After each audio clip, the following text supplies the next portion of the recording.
സാധാരണ മലയാള സിനിമയിൽ നമ്മൾ സ്ഥിരമായിട്ട് കണ്ടു മടുത്തിട്ടുള്ള ക്രൈം ത്രില്ലർ ക്ലീഷകൾ ഒരുപാടുണ്ട്. അപ്പോൾ എപ്പോഴും ഒരു ക്രൈം ത്രില്ലർ അല്ലെങ്കിൽ ഒരു സൈക്കോ മൂവീസ് ഒക്കെ വരുമ്പോഴേക്കും നമ്മൾക്ക് മടുപ്പ് തുടങ്ങിയിട്ടുണ്ട്.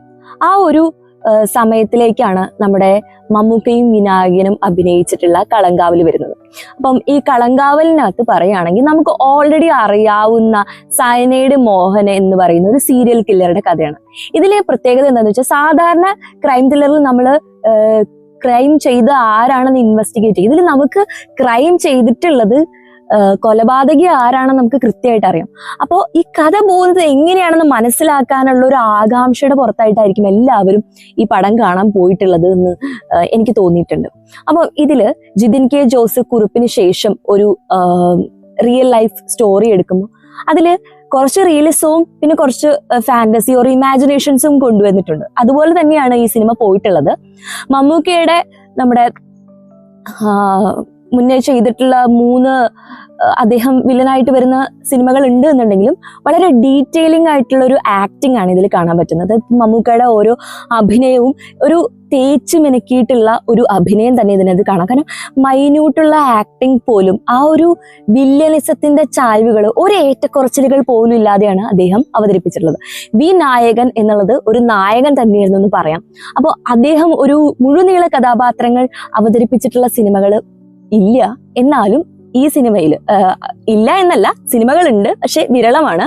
എന്നാലും ഈ സിനിമയിൽ തേച്ച് മിനുക്കിയിട്ടുള്ളത് പോലെയുള്ള വളരെ മൈന്യൂട്ടുള്ള അഭിനയം തന്നെയാണ് വിനായകന്റേത് എങ്കിലും, പക്ഷെ വിനായകൻ ക്ലൈമാക്സിലായപ്പോഴേക്കും ആ ഒരു പ്രതീക്ഷ, ആ ഒരു നമ്മളൊക്കെ വിചാരിച്ചതിനപ്പുറത്തേക്ക് ഒരു അഭിനയം വിനായകൻ കാഴ്ചവെച്ചിട്ടുണ്ട്. ഈ സിനിമയിൽ പ്രത്യേകിച്ചും ജിതിൻ കെ ജോസിന്റെ ഒരു സംവിധാന മികവ് എടുത്തു പറയേണ്ടതുണ്ട്. ഇതിന്റെ ഒരു കളർ തീം നമുക്ക് നോക്കുകയാണെങ്കിൽ പ്രധാനമായിട്ട് 3 നിറങ്ങളാണ് വന്നിട്ടുള്ളത്. ഡാർക്ക് ഗ്രീൻ, ഡാർക്ക് റെഡ്, പിന്നെ ബ്ലാക്ക്. ഈ വിനായകൻ എന്ന വിനായകൻ ചെയ്തിട്ടുള്ള നായക കഥാപാത്രത്തെ കാണിക്കുമ്പോൾ ഒരു ഗ്രീൻ ഷെയ്ഡ്സ് ആണ് കൂടുതലും കാണിക്കുന്നത്. മമ്മൂട്ടിയുടെ ഈ വില്ലൻ കഥാപാത്രം കാണിക്കുമ്പോൾ കൂടുതലും കാണിക്കുന്നത് ഒരു ഡാർക്ക് റെഡ്, ബ്ലാക്ക് ഷെയ്ഡ്സ് ആണ് കൂടുതലും കാണിക്കുന്നത്. അപ്പോൾ ഈ ഒരു നിറത്തിന്റെ കാര്യത്തിൽ പോലും ഇതിൽ നല്ല പ്രാധാന്യം നൽകിയിട്ടുണ്ട്. പിന്നെ മുജീബ് മജീദ് ചെയ്തിട്ടുള്ള ബാക്ക്ഗ്രൗണ്ട് മ്യൂസിക് ഏറ്റവും ആപ്റ്റ് ആയിട്ട് തന്നെ യൂസ് ചെയ്തിട്ടുണ്ട്. അതായത് അതൊരു വൃത്തിയിൽ വേണമെങ്കിൽ കമ്പോസ് ചെയ്തിട്ട് ഡയറക്റ്റ് ചെയ്തിട്ടുണ്ടെന്ന് വേണമെങ്കിൽ പറയാം. അതായത് എവിടെ ഏത് രീതിയിൽ ഒരു രീതിയിലും ആ സിനിമയുടെ ഭംഗി ചോർന്നു പോവാത്ത രീതിയിലാണ് ഇതിന്റെ ബാക്ക്ഗ്രൗണ്ട് മ്യൂസിക് സ്കോർ ചെയ്തിട്ടുള്ളത് എന്ന് വേണമെങ്കിൽ പറയാം. പിന്നെ ഇതിലുള്ള പാട്ടുകൾ നമ്മൾ കേൾക്കുകയാണെങ്കിൽ പോലും നമുക്ക് തോന്നും ഇത് നമ്മൾ തിയേറ്ററിൽ നിന്ന് പുറത്തിറങ്ങി നോക്കിയിട്ടൊന്ന് സെർച്ച് ചെയ്ത് നോക്കണം, ഇത് ഏത് സിനിമയിലുള്ളതെന്ന് നമുക്ക് തോന്നും. പക്ഷെ ഇത് ശരിക്കും പറഞ്ഞാൽ ഒരു റെട്രോ ഫീലിംഗിലായിട്ട് ഒരു പഴമ കൊണ്ടുവരാൻ വേണ്ടിയിട്ട് വിനായക ശശികുമാർ ചെയ്തിട്ടുള്ള ലിറിക്സ് ഒക്കെ വെച്ചിട്ടുള്ള 4ഓളം പാട്ടുകൾ ഈ സിനിമയിൽ ഉപയോഗിച്ചിട്ടുണ്ട്. പഴയ തമിഴ് സിനിമകളിലെ പാട്ടുകളെന്നോ അല്ലെങ്കിൽ ഇളയരാജയോ പാടിയിട്ടുള്ളതോ മറ്റോ പാട്ടാണ് നമുക്ക് തോന്നിക്കുന്ന രീതിയിൽ ചെയ്തിട്ടുള്ള പാട്ടാണ് തോന്നിക്കുന്ന രീതിയിലാണ് ഇതിലുള്ള പാട്ടുകൾ ചെയ്തിട്ടുള്ളത്. പിന്നെ ഇതിൽ എടുത്തു പറയേണ്ടുള്ള മറ്റു കാര്യങ്ങൾ നമ്മുടെ നായികമാരാണ്. ഏകദേശം 20ഓളം നായികമാരുണ്ട്. അതിൽ രജിഷ വിജയന്റെ ഒരു ക്യാരക്ടറാണ് കൂടുതൽ നേരം കഥയിൽ സിനിമയിലുള്ളത്. അവരെല്ലാം അവരുടെ ഭാഗം നല്ല വൃത്തിയായിട്ട് ചെയ്തിട്ടുണ്ടെന്ന് വേണമെങ്കിൽ പറയാം. പിന്നെ ഇതിൽ എടുത്തു പറയേണ്ടതായിട്ടുള്ളത് ഇതിലെ ഫ്രെയിമുകളാണ്. ഇതെല്ലാം ഒരു വിന്റേജ് ഫീൽ കൊണ്ടുവരുന്ന രീതിയിലാണ് ഡയറക്റ്റ് ചെയ്തിട്ടുള്ളത്.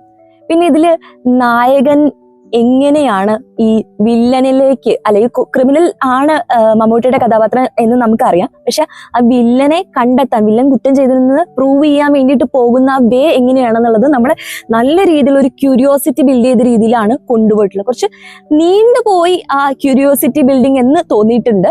അതല്ലാതെ വെച്ച് നോക്കിക്കഴിഞ്ഞാൽ 8 മാസങ്ങൾക്ക് ശേഷം മമ്മൂക്ക ചെയ്തിട്ടുള്ള ഒരു പടം എന്നുള്ള രീതിയിലും വിനായകൻ ചെയ്തിട്ടുള്ള ഒരു മുഴുനീള കഥാപാത്രം എന്നുള്ള രീതിയിലും ഇത് അത്യാവശ്യം ഒരു 1 ടൈം വാച്ചബിൾ എന്നുള്ള രീതിയിൽ പറയാം. പക്ഷെ നമുക്കിതൊരു മൂവി ചെയ്യുന്ന ആളുകളെ വെച്ച് നോക്കുവാണെങ്കിൽ ഇതിന്റെ ഡയറക്ഷൻ അത് ഒരു മികച്ചത് തന്നെയാണ്.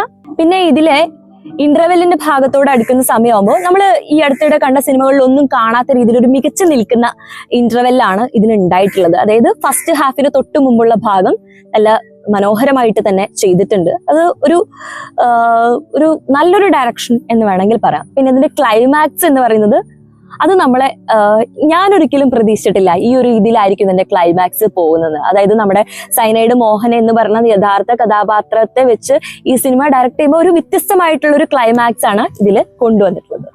എന്തായാലും നിങ്ങൾ തിയേറ്റർ എക്സ്പീരിയൻസ് ചെയ്യുക. ദിസ് ഇസ് ആരതി കൃഷ്ണൻ. കൂടുതൽ കഥകളുമായി വരാം.